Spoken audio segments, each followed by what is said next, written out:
जैसे इस कर्तव्य पथ पर हमारे रिपोर्टर डटे। बहुत कठिन और बहुत चुनौतीपूर्ण होता है इस तरह के हादसों को, इस तरह के मामलों को कवर करना। बहुत दिक्कत आती है ये समझने में कि इस हादसे को आखिर किस तरीके से कवर किया जाए। जो व्यक्ति इतने सदमे में है, इतने गम में है, उससे आखिर क्या सवाल पूछा जाएगा, किस तरीके से इस घटना को हम, क्योंकि हमारे लिए ये भी जरूरी होता है कि घटना के वो पल अगर उस तरीके से रिकॉर्ड नहीं हुए तो बाद में हम तथ्यों के साथ बात नहीं कर पाएंगे। मैं हमारे अगले रिपोर्टर साथी हैं भूपेंद्र, उनके पास चल रहा हूं। वो भी लगातार इस घटना पर नजर बनाए थे, उन्होंने खूब सारी स्टोरीज भेजी हैं। सभी लोग रात भर से पूरे जगे हुए हैं, अपनी तबीयत, अपनी सेहत और खुद की सुरक्षा की परवाह किए बिना इन लोगों ने मोर्चे पर डटकर पत्रकारिता का धर्म निभाया। भूपेंद्र, आपने क्या दृश्य देखे और किस तरीके से इस मामले को कवर किया?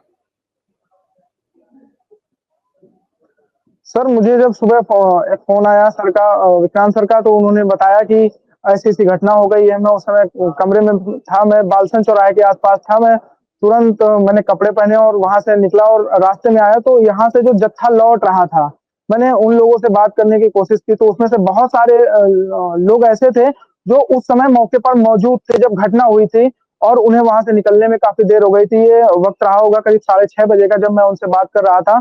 तो उन्होंने वहां का जो आंखों देखा हाल बताया, वह बड़ा ही डरावना था। उन लोगों ने वहां के जो दृश्य थे वो हमारे कैमरे में बताए। इसकी स्टोरी हमने सुबह चलाई भी है कि वहां का आंखों देखा हाल कैसा रहा। उन्होंने जो बताई वहां की चीजें कि भगदड़ मची, उन्होंने जो इनमें से मुख्य चीजें जो बताई, बाकी चीजें हमारे साथियों ने बताई, उसमें से एक जो अलग चीज उन्होंने बताई कि वहां पर ज्यादातर एरिया पे बैरिकेडिंग की गई थी और आने और जाने के लिए सिर्फ एक ही रास्ता दिया गया था। भीड़ का दबाव लगातार बढ़ रहा था क्योंकि मौनी अमावस्या थी, शाही स्नान था और भीड़ करोड़ों में थी। लेकिन आने और जाने के लिए एक ही स्थान दिया गया था, एक ही रास्ता था, वो उसी से आना था और उसी से जाना था।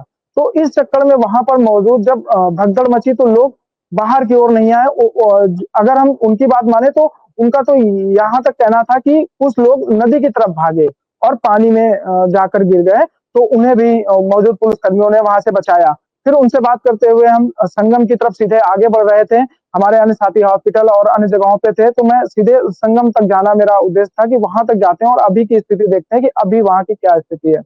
फिर मैं आगे बढ़ा तो संगम नोच के पहले जो पुल एक पड़ता है, वहां पर एक बुजुर्ग मिले जो बिहार से आए हुए थे। वो मेरा माइक देखा तो वो मेरे पास रुक गए और मुझसे पूछने लगे कि वहां पर उन्होंने ऐसा सवाल किया कि मैं उन्हें क्या ही बताता। उन्होंने कहा कि भैया कितने लोगों की मौत हुई है। तो मैं उन्हें क्या ही बताता कि कितने लोगों की मौत हुई। उनका कहना था कि उनके साथ जो उनकी बहू आई थी और जो घर की औरतें आई थी वो नहीं मिल रही हैं, वो उनसे बिछुड़ गई हैं। तो वो ये जानना चाहते थे कि कहीं उन्होंने सीधे तौर पर मुझसे ये सवाल किया कि कहीं उन लोगों की जानकारी मुझे कहाँ से मिल सकेगी कि अभी वो लोग ठीक हैं या नहीं ठीक हैं। तो मैं उस समय उन्हें भला क्या बताता कि वो कहाँ है, चूंकि एग्जैक्ट जानकारी हम लोगों के पास भी नहीं थी कि वो किस अस्पताल में गई हैं। घायलों की जानकारी थी कि वो चिकित्सीय अस्पताल में है, लेकिन उनकी बहू कहाँ है इसकी जानकारी मैं उन्हें नहीं दे सका। उन्हें मैंने धीरज बनाया, मैंने कहा कि आप परेशान ना हो, वो जहाँ होंगे ठीक होंगे और जल्दी आपको मिलेंगे। इसके बाद जैसे ही हम आगे बढ़े तो 3-4 युवाओं का एक जत्था मिला जो एक चार्जिंग पॉइंट पर अपने फोन चार्ज कर रहा था। मैं चार्जिंग पॉइंट देख के मैं वहां रुक गया। तो उसके बाद जब मैंने उनसे बातचीत करना शुरू किया तो उन्होंने बताया कि वह लोग बंगाल से आए हुए हैं और देर रात पहुंचे थे और संगम में स्नान करने के लिए गए थे। वहां भगदड़ मच गई, अफरा तफरी मच गई। इसके बाद वो उनके परिवार के लोग उनसे बिछुड़ गए। इसके बाद वह किसी अनहोनी की आशंका से बड़ा परेशान थे। उनके मोबाइल डिस्चार्ज हो रखे थे, उनके अपनों से बात नहीं हो पा रही थी, वो किसी को फोन नहीं कर पा रहे थे। तो वो 50 रुपए देकर अपना मोबाइल चार्ज कर रहे थे ताकि उनके अपने घर वालों से बात हो सके और उनकी खोज खबर उनको मिल सके। हालांकि उन्होंने जब फोन चार्ज किया और उसके बाद उनकी अपने घर वालों से बात हुई, तब उन्होंने तसल्ली ली। लेकिन उसके पहले की जो उनकी स्थिति थी वो बताई नहीं जा सकती कि उनके चेहरे पर कैसे भाव थे और वो किसी घटना को लेके कितने आशंकित थे। इसके बाद फिर हम जैसे ही आगे बढ़े तो वहां लगातार एम्बुलेंस घूम रही थी, एम्बुलेंस की चारों तरफ आवाजें आ रही थी। इसी बीच मुझे एक 100 वाहन संगम नोच की तरफ जाता हुआ दिखाई दिया। तो बड़ा वैसा लगा कि पता नहीं फिर क्या कोई ट्रेजेडी हुई क्या, ऐसा ही कुछ घटना हुई क्या। लेकिन गनीमत रही कि ऐसा वहां कुछ हुआ नहीं था। वो महज उनको छोड़कर, मार्चरी छोड़कर वो वाहन संगम तट के लिए अ, वैसे ही खड़ा किया गया था इमरजेंसी कंडीशन के लिए। तो ऐसी स्थिति रही, भीड़ का दबाव लगातार बढ़ रहा था।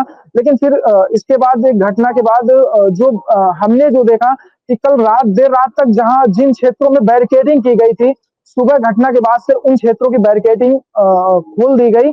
इसके बाद से भीड़ जो एक ही रास्ते से आ जा रही थी, वो लगभग अलग-अलग रास्तों पर गई। इसके बाद थोड़ा-सा स्थिति सामान्य होते दिखी वहां पर।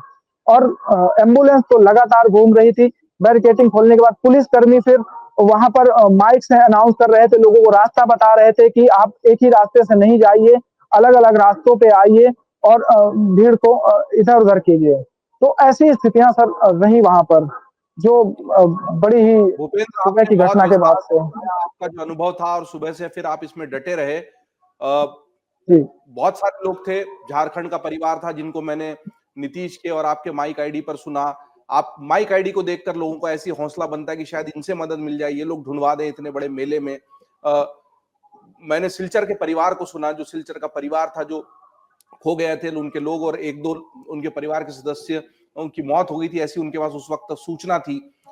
भूपेंद्र बता रहे थे कि लोगों के मोबाइल डिस्चार्ज हो गए थे और इस वजह से वो संपर्क नहीं कर रहे थे, तो उनको आशंका थी कि क्या हुआ है परिजनों का। मोबाइल डिस्चार्ज ऐसी घटना के वक्त होना, और उस वक्त कोई मोबाइल के चार्ज के लिए 50 रुपए मांग रहा था, ये मुझे थोड़ा दुर्भाग्यपूर्ण और बहुत ही शर्मिंदा करने वाला लगता है। इस देश में जो लोग कोरोना के समय रेमडेसिविर बेच रहे थे और ऑक्सीजन के कॉन्सेंट्रेटर की दलाली कर रहे थे, वही लोग शायद इस हादसे में परेशान हो रहे लोगों से भी मोबाइल चार्ज करने के 50 रुपए मांग रहे थे। बहुत दुर्भाग्यपूर्ण है, ऐसा अगर हुआ है तो। अमर उजाला जीवांजलि के सारथी की मदद लें और महाकुंभ में स्नान जरूर करें।